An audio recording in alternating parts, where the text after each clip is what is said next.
Bienvenue sur la chaîne Watersport Zone. Dans cette vidéo, je vais vous parler de la toute dernière wing Duotone, j'ai nommé la Slick SLS. Vous êtes prêts? Allez, on y va.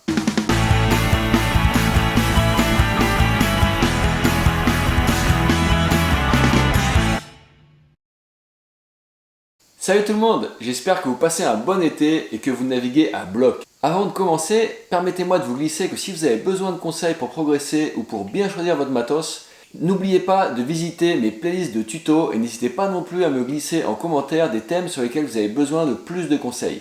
Aujourd'hui, on va donc parler de la Slick SLS, la dernière wing de la marque Duotone qui vient en complément des Unit 2 que j'avais testé en détail il y a quelques mois et dont le lien de la vidéo est aussi en description ou ci-dessus à l'écran.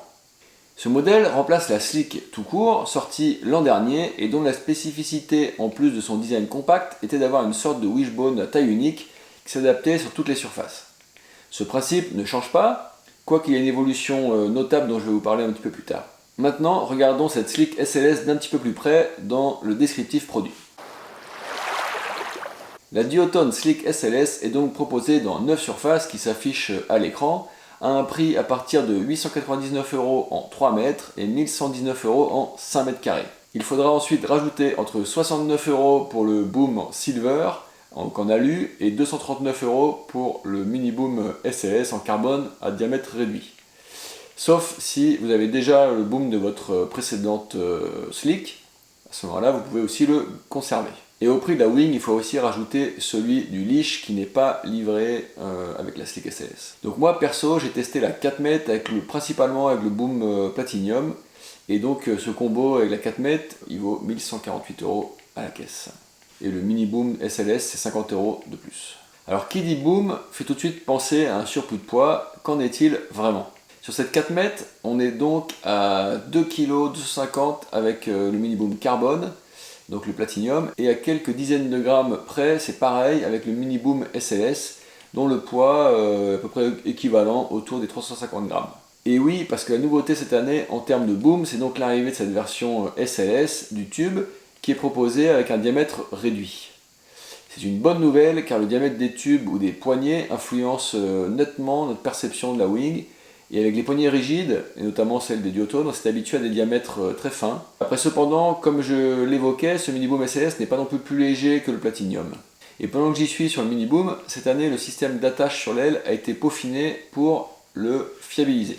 Donc l'autre nouveauté sur cette Slick SLS, c'est l'utilisation du tissu Pinta TX sur les parties gonflées et structurantes de l'aile, en lieu et place du Dacron classique. Ce tissu a des propriétés mécaniques plus intéressantes que le Dacron classique en termes de poids au mètre carré et de résistance à l'allongement ou à la déchirure, mais sans atteindre ni le prix ni la complexité d'assemblage de la Lula. Mais les évolutions ne s'arrêtent pas là sur cette nouvelle Slick dont le design a été profondément modifié. On a ainsi un nouvel outline qui s'allonge légèrement. On parle de plus 3 cm d'envergure et moins 2 cm de corde. On est à 298 cm d'envergure et 178 cm de longueur de corde donc, désormais. Et non seulement en fait cet outline devient moins rectangle que par le passé, avec des oreilles plus étroites, et en plus le diamètre des boudins ont été largement réduits sur les extrémités pour entre autres éliminer du poids mal placé. Le bord d'attaque devient lui aussi plus courbe et l'assemblage des panneaux hérite d'une coupe radiale avec un spi nettement plus en tension sur le corps que ce que c'était auparavant. Autre changement, au milieu du spi triple ripstop, ce sont 4 petites fenêtres tout en longueur qui viennent remplacer les 2 larges patchs de vinyle de la version précédente. La visibilité est très correcte comme ça. Après, sur un point pratique, on a toujours aussi sur la Slick SLS les valves de dégonflage qui permettent un rangement très rapide de l'aile. Je vais maintenant pouvoir passer au test produit sur l'eau, mais d'abord permets-moi de t'inviter à t'abonner à la chaîne en activant les notifications et ou à me suivre pour ne pas rater mes prochains contenus. Pour moi, ces abonnements, c'est une caution et une aide importante pour me permettre de faire des nouveaux contenus, donc je vous en remercie par avance. Commençons avec les points forts que j'ai retenus de cette Slick SLS sur l'eau. Alors pour tout dire, j'étais pas hyper fan de la Slick de l'an dernier, à qui je trouvais des avantages avec son wish, son accessibilité et sa maniabilité, mais je lui reprochais aussi de ne pas se tenir assez bien dans le vent fort et de ne pas être très à l'aise en free fly. Là, j'ai été rassuré dès les premiers bords avec la Slick SLS qui m'a procuré un feeling léger, efficace et agréable. Alors c'est moins rigide qu'avec les units D-Lab, mais la Slick SLS est tout de même bien tenue et donne la sensation d'une déformation maîtrisée.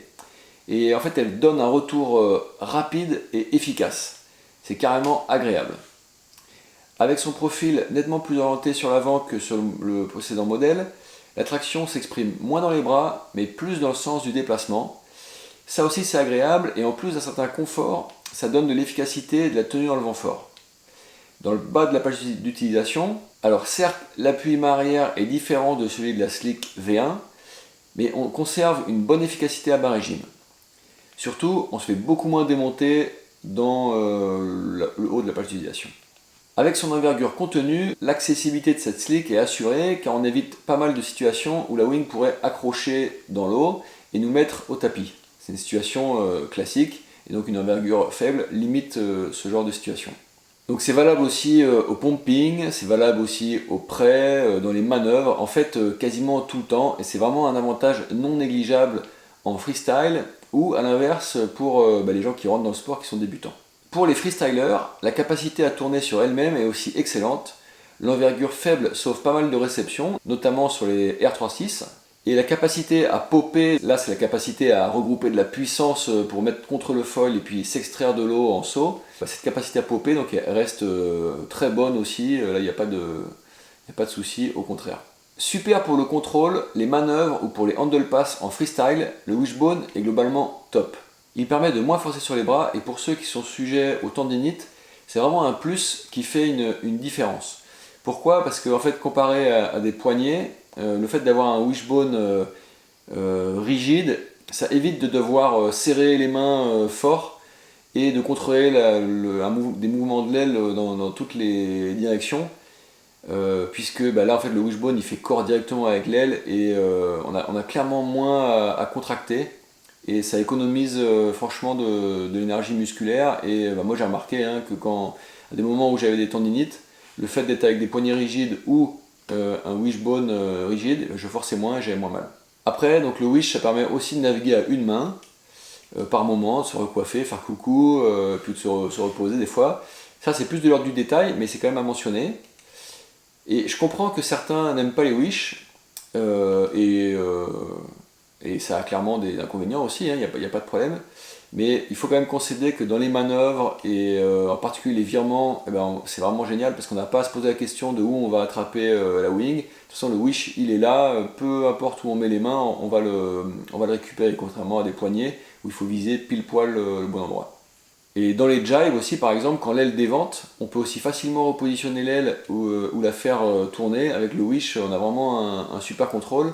Chose qu'avec des poignets, notamment les poignets souples, c'est moins facile.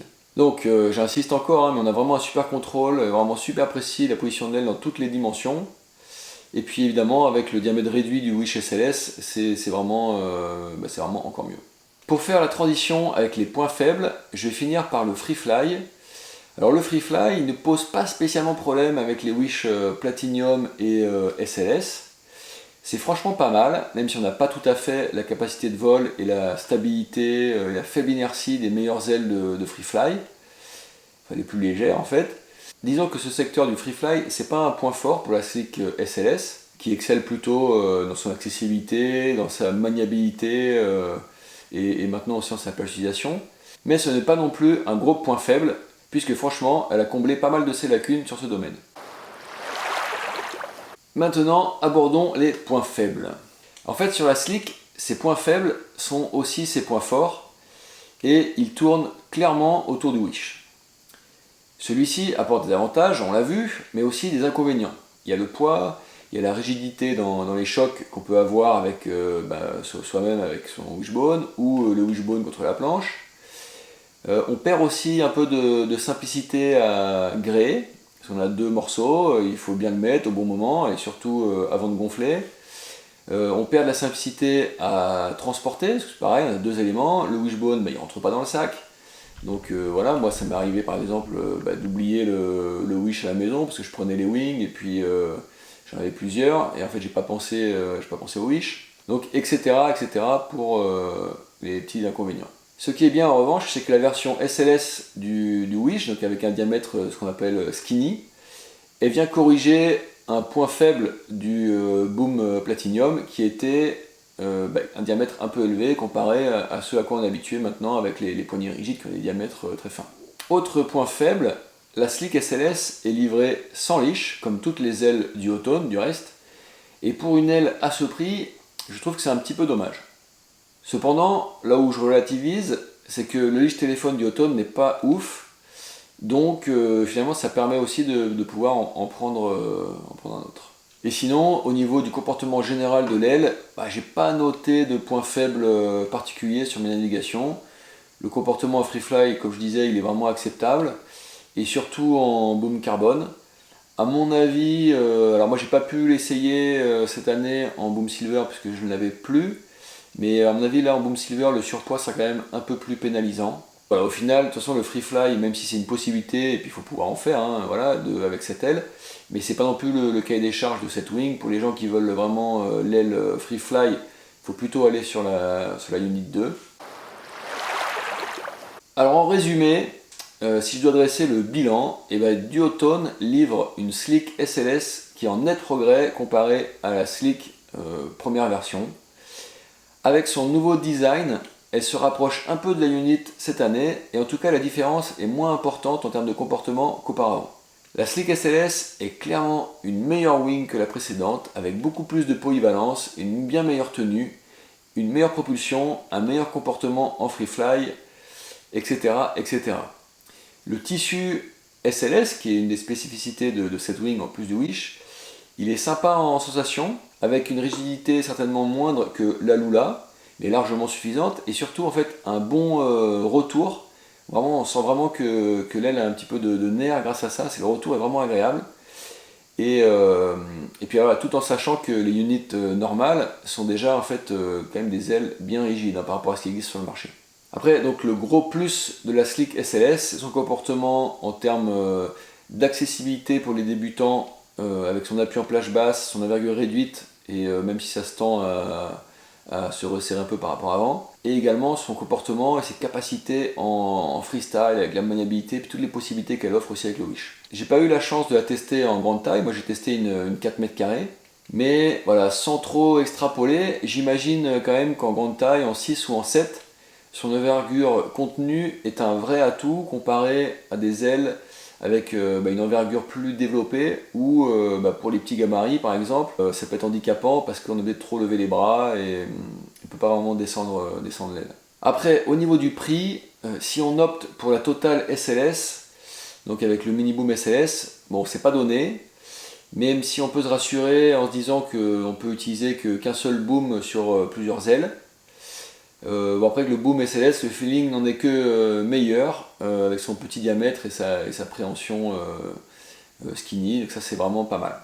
Donc pour les aficionados du Wish, je valide complètement cette Slick SLS, elle m'a franchement bien plu, en particulier avec le Mini Boom SLS pour son diamètre. Je la recommande pour d'éventuels débutants, pour des riders en progression qui sont en train de travailler sur leur manœuvre et puis leur technique générale. Je la recommande aussi pour les freestylers et si possible plutôt avec le Boom SLS, voire Platinum, pour le meilleur poids qui sera ensuite moins limitant selon les pratiques qu'on veut explorer. Pour compléter cette vidéo, je te recommande aussi de voir celle que j'ai consacrée au choix des surfaces de wing, dont le lien s'affiche à l'écran ici, si tout marche bien, et aussi en description. Et si tu as déjà vu cette vidéo, tu préféreras peut-être explorer ma playlist de tutos ou de tests matos. Je te mets pas mal de liens aussi en description de la vidéo, donc n'hésite pas à les explorer. Allez, bon visionnage et bon ride, parce que c'est surtout à ça que ça sert. Et puis je te dis à samedi pour une prochaine vidéo sur Water Sport Zone.